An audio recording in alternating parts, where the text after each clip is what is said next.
afternoon, everybody. I'm here in Manila, Philippines. Or if you want, I give you best price. Yes, best I price. give you package tour, no time limit. Yeah. If you want all around, no time limit, and then with guide and tour, Rizal Park, Dolomite Beach.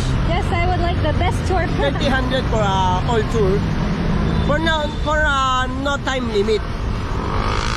But 300 is not all for the time, because you pay for a tour guide and then for the time. I'll do 500. 1300 is expensive for me. Because How about 900? 900 is a small tour. It's what? Small tour. What is Because for it's- 1,000? Because it's 300 all around, no time limit.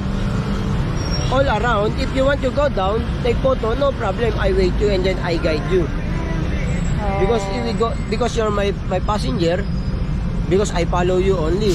Because if you want to go stop, then take photo. No, I Maybe wait you only. I will do this first, and then maybe if I like more, then I do another. So For we this can one. ride. Yeah. Okay. For this one is if you don't want the package tour, okay, for the per hour. For like this one is 500 30 every 30 minutes. How about For the package tour is no time limit. It's very cheap for the package tour, is the best. 1,000? It's the 1,000 is only like small tour. Because I give you my best tour, I guide you. Okay, 1,200. Okay, I give you small discount for the package, Okay, how much? 2,500. Oh, you said 12. You said 1,300. No, 300. 13? 30. Oh, that's so- Because it's 500 is 30 minutes. 1,000 is 1 hour.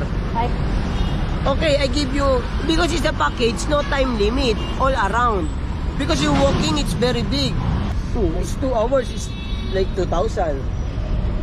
1,000. Because it's 500, Tour. it's 30 minutes. Oh, it's very big discount for 1,000. Because we only commission. Oh, Yeah. maybe, I don't know, If maybe you want, this okay, is the first 1,500, person. 1,500 for all.